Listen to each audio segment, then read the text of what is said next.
la monografía incluye un capítulo entero sobre licuefacción.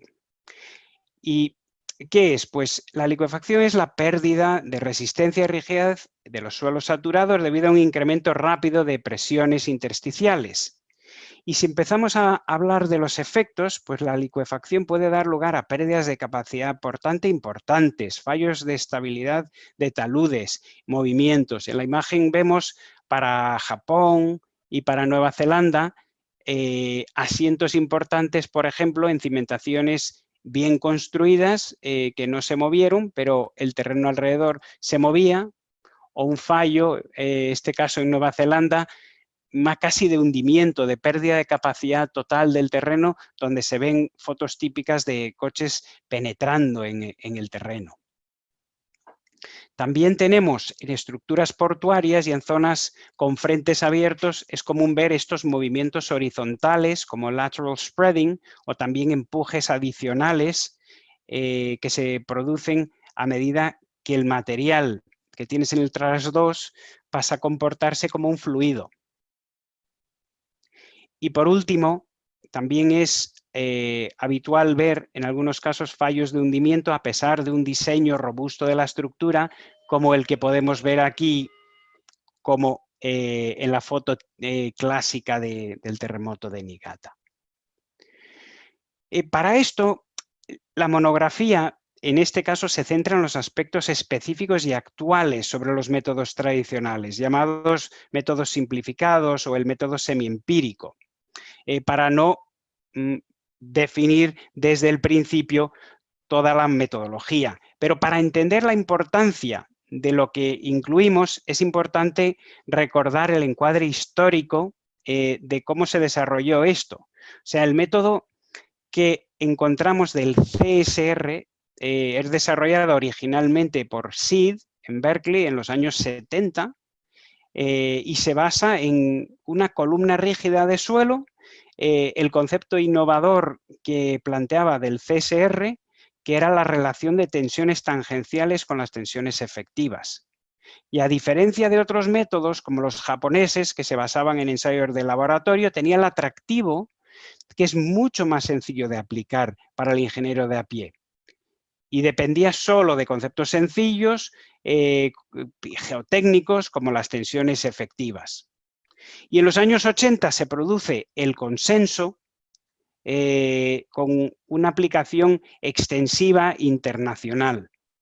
Y yo recuerdo en los años 90, cuando yo estaba en Berkeley haciendo estudios de posgrado, después de que fallece Berkeley, empiezan a verse investigaciones para refinar el método con más casos reales y siempre basados en la misma metodología base. Y eso es lo que incluimos aquí.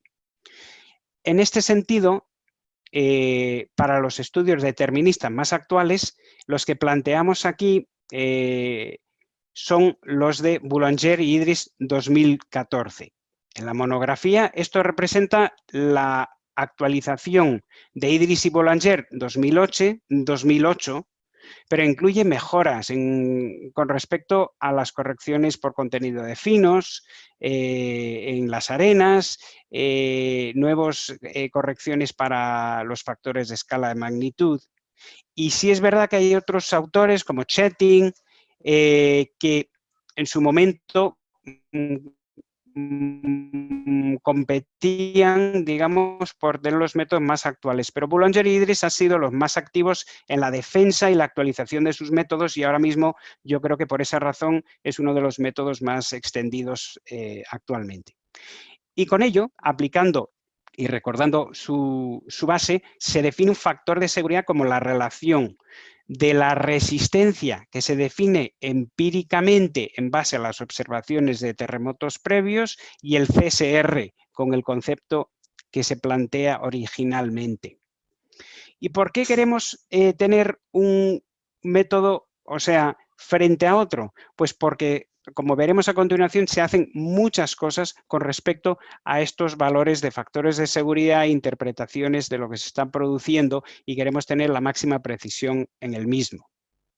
Y cada vez que se actualiza el método con más datos, nos permite definir unas curvas más precisas de la resistencia que podemos esperar en esos terrenos.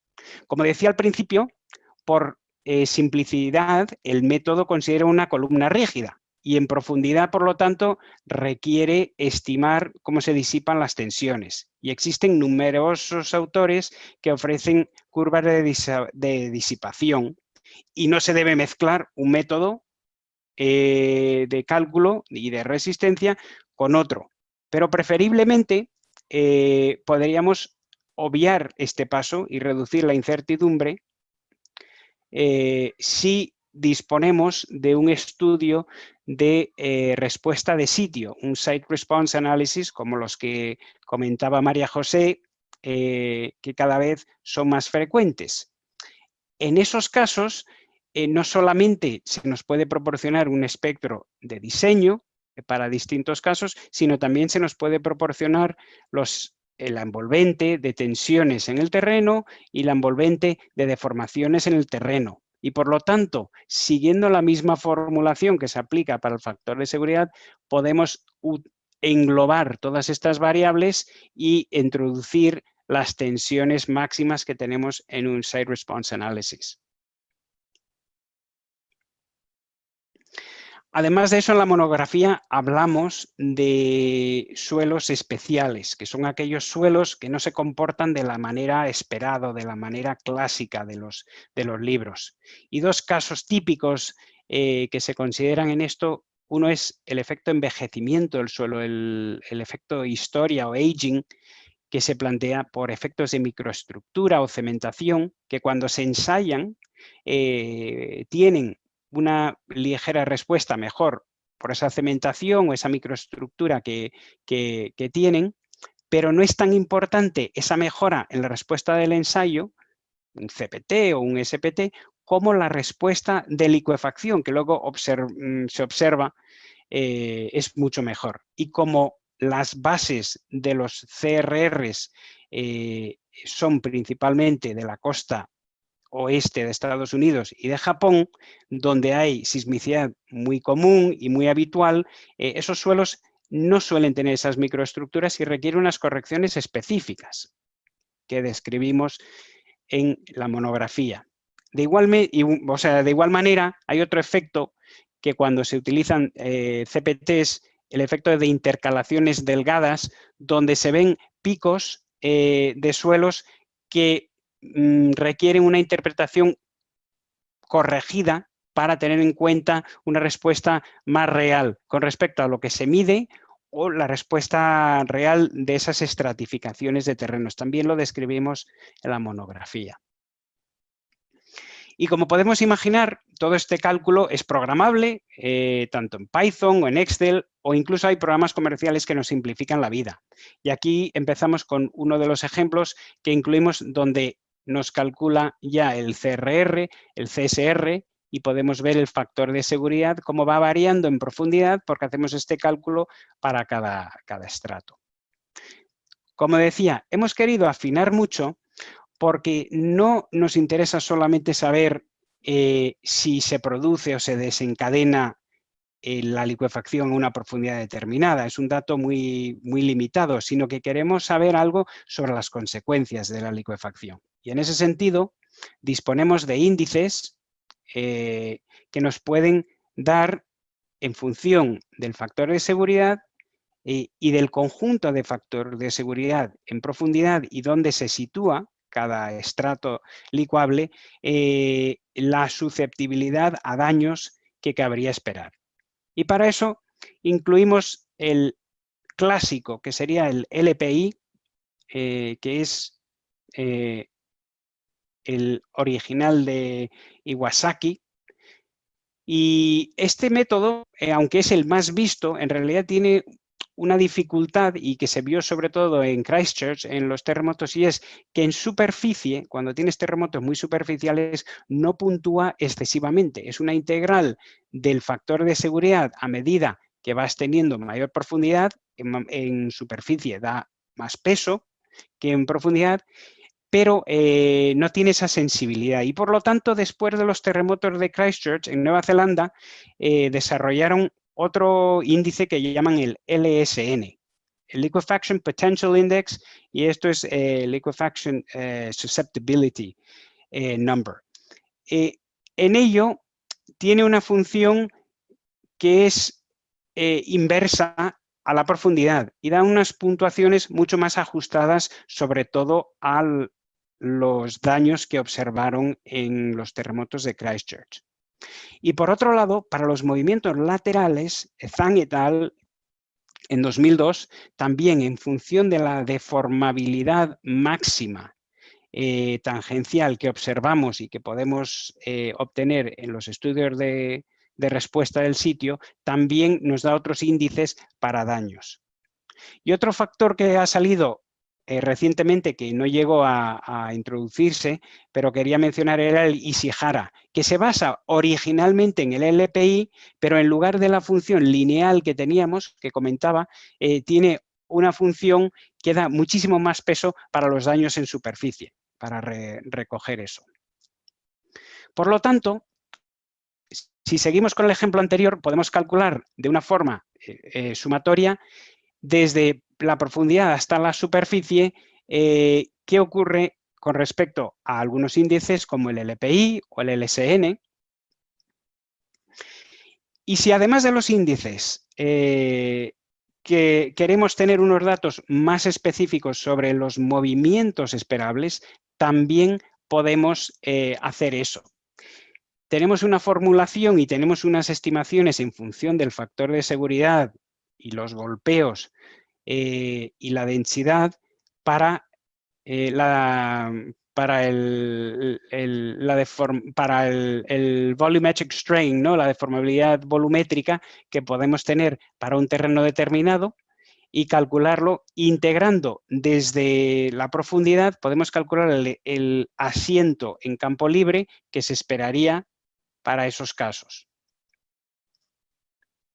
De igual manera, con el LDI que se generó inicialmente, se han estimado casos reales y deformaciones reales para transformar el índice en deformaciones laterales en función de casos clásicos como de pendiente constante o de frentes abiertos como los que comentábamos de obras portuarias o de cualquier caso. Y podemos tener una estimación de deformaciones horizontales.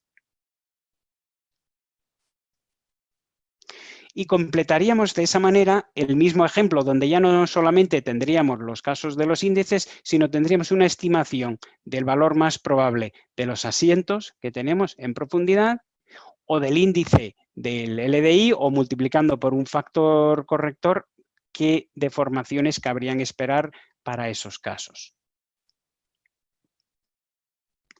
Además de esto, es interesante para valorar la fiabilidad de estos resultados que Joad hizo un estudio de muchos casos y recalculó, aplicando esto, el nivel de confianza y de corrección que tenía, digamos, la variación que podía tener. Y concluyó que entre 0,5 y 2 veces los valores calculados caía la mayor parte de los resultados que tenía. Entonces, teniendo en cuenta la incertidumbre de muchos de los variables que manejamos, digamos que no está mal. O podemos tener una idea de los factores de seguridad que se podrían manejar para mantenerse dentro de lo predecible. Y con respecto a los movimientos que estamos estimando, conviene recordar que todo es para el campo libre. Cuando estamos pensando en los movimientos que se producen debajo de las estructuras, Bray plantea fenómenos adicionales, fenómenos por eyecta, el material que se pierde del volumen a medida que se disparan las presiones intersticiales y se producen los volcanes superficiales, efectos de ratcheting, ¿no? Que es como un efecto donde se suaviza el suelo a medida que se carga y se descarga continuamente. Entonces, también incluimos formas de partir de los movimientos de deformaciones en campo libre para corregirlos con estos aspectos adicionales que se pueden producir en algunos casos debajo de las cimentaciones. Y por último, desde el punto de vista de rotura, el punzonamiento suele ser uno de los más críticos a comprobar.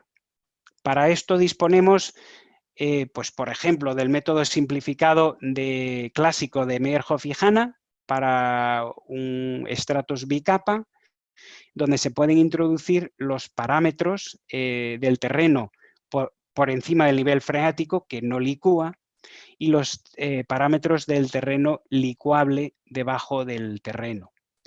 Y contamos también de Bray con formulaciones que nos permiten estimar las resistencias residuales de los suelos licuados y también tenemos formulaciones para el coeficiente RU de las presiones intersticiales, y en este caso es habitual que la licuefacción no se produzca durante el evento sísmico, sino que se suele producir justo después, con lo cual también tenemos unas curvas para los factores RU que se producen durante el sismo, donde hay más acciones, pero probablemente no se haya producido la totalidad de la licuefacción, y después del sismo para las comprobaciones simultáneas, ¿no?, que hubiese que realizar.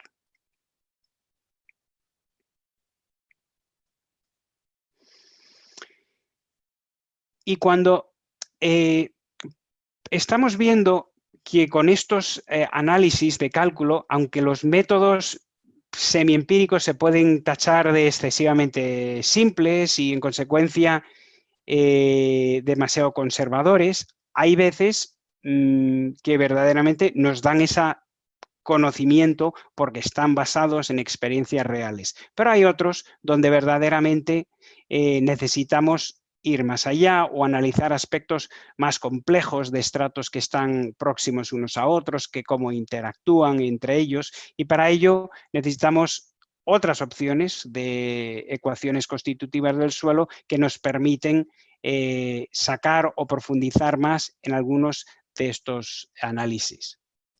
Y para ello, los métodos analíticos de licuefacción que nos podemos encontrar son dos principalmente. Los que son sin acoplamiento, que son similares al método simplificado,